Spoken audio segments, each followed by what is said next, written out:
É inimaginável pensar nesses resultados. A gente olha um Atlético Mineiro perdendo em casa por 3-1 para o Grêmio, considerando que o Grêmio vinha da forma que vinha, perdendo inclusive para o lanterna do campeonato. Você vai dizer o seguinte: o Atlético Mineiro vai garantir mais 3 pontos. O Santos perder para o Vasco? Pode? Pode. Mas de 6-0 no Morumbis, a gente fica se perguntando o que está acontecendo de uma forma geral. Resultado entre Flamengo e Inter pode ser considerado normal, considerando que o Inter entrou com o seu time reserva. E o Palmeiras com o Botafogo, simplesmente a gente também pode considerar um resultado normal, considerando que o Palmeiras, mesmo com uma postura kamikaze, mesmo abrindo mão de jogar parte do tempo, porque tira os seus 2 principais atacantes e aí simplesmente deixa de atacar, mas mesmo assim foi lá e garantiu a vitória. Então é isso.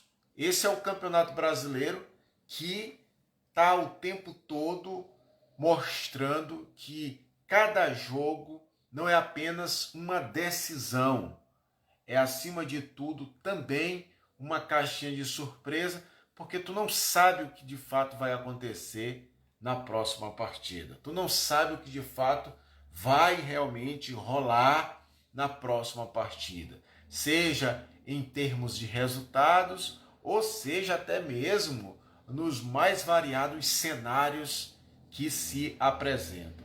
Porque eu tenho certeza que você, em sã consciência, não imaginaria que um Grêmio poderia ganhar do Atlético Mineiro. Olhando do ponto de vista do futebol, sim, pode, claro, é evidente. É tanto que aconteceu. Mas se tu for olhar do ponto de vista de um contexto atual, de um contexto recente, não. É evidente que não. O Grêmio vem muito mal no Campeonato Brasileiro, conforme eu falei anteriormente, perdeu em casa, ou tinha perdido em casa para o Sport. E o Atlético Mineiro, que por sua vez também não está nem aí para o Campeonato Brasileiro, mas também não está tão mal como o Grêmio. Até porque, diferente do Grêmio, o Atlético Mineiro avançou, por exemplo, na Sul-Americana. Tá? Então o Atlético Mineiro hoje tem como prioridade, tá, a Sul-Americana e também tem como prioridade a Copa do Brasil. Tá jogando no Campeonato Brasileiro pro gasto. Pro gasto. Essa é que é de fato a grande verdade. Bem, quando a gente vem para o jogo do Santos com o Vasco e que tu inicia olhando esse jogo, vendo esse jogo, tu vai imaginar o seguinte: olha, o Vasco vai ser presa fácil para o Santos, né? O Vasco vai sofrer na mão do Santos e o Santos vai ter tudo para ganhar esse jogo. Mas bastou acontecer o primeiro gol do Vasco para a gente começar a perceber que a história não seria bem essa. Mas o primeiro tempo, ainda assim, ficou muito equilibrado, foi muito equilibrado, com o Santos, inclusive, até melhor. Porém, quando vem para o segundo tempo, ou seja, quando os times retornam para o segundo tempo, aí a tragédia para o Santos aconteceu. 20 minutos, o Santos já estava ganhando ali de 5-0. Ou seja, já tinha marcado 4 gols nesse período, nesse intervalo de 20 minutos.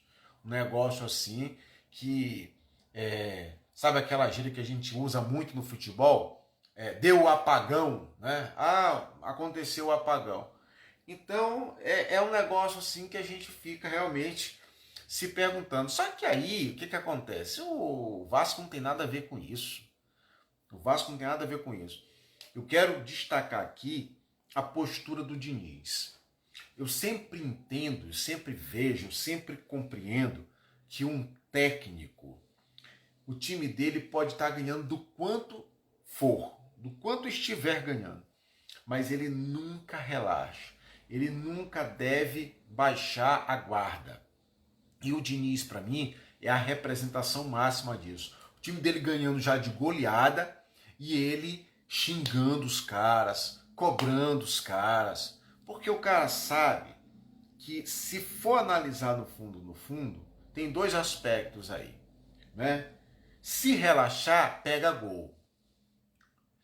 E a melhor forma de você respeitar o adversário é continuar jogando sério. É continuar jogando sério. E para mim o Diniz, ele na beira do campo, ele passa muito isso para os seus jogadores.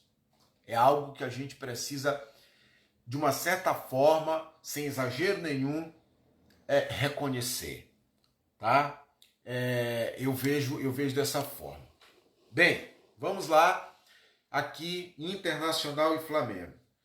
O Inter, logicamente, isso já ficou muito claro, já foi colocado, resolveu ter o jogo de quarta-feira pela Libertadores como o jogo da sua vida, o jogo do ano, talvez, para o Inter. Assim eu consigo visualizar, porque a partir do momento que o Inter poupa todos os seus titulares para jogar com seus reservas contra o Flamengo pelo Campeonato Brasileiro, eu vejo que o Inter não tem interesse maior no Campeonato Brasileiro e, por sua vez, o Flamengo, que também não tem nada a ver com isso, vai lá, bota um time, se não for a formação titular de quarta-feira, mas é muito próximo disso. E o que é que me chama a atenção também nesse jogo entre Inter e Flamengo de ontem, né, no jogo pelo Campeonato Brasileiro? Como faz diferença um clube, um time ter plantel, ter elenco. O Flamengo também vai jogar o jogo do ano, talvez, na quarta-feira, né?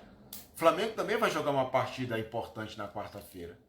Mas o Flamengo, por ter elenco, consegue manter o seu time base, a sua espinha dorsal no domingo, para também provavelmente repetir na quarta-feira.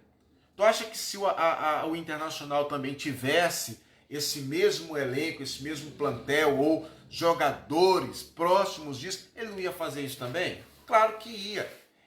O problema é que ou ele toca o sino ou ele reza a missa. Então o Inter não tem como, vamos dizer assim, se dar o luxo de fazer o que o Flamengo fez, por conta de elenco, entendeu? Então vamos deixar tudo para quarta-feira e vamos ver o que é que vai acontecer. Simples assim, tá?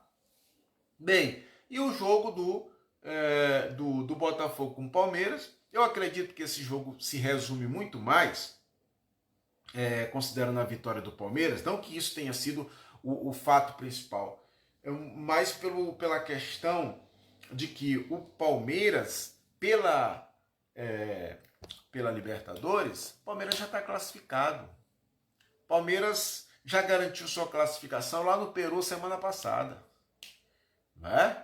O Botafogo vai ter que jogar muito na altitude para garantir essa classificação contra a LDU. Então eu acho que o Botafogo jogou muito pensando na quarta-feira, né? E o que é jogar muito pensando na quarta-feira? Se poupando, cara.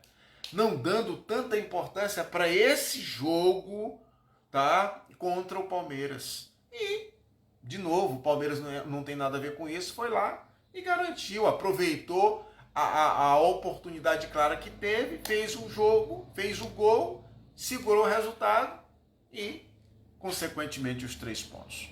Mas é isso, lembrando que hoje tem o encerramento da rodada com o Mirassol recebendo o Cruzeiro no interior paulista.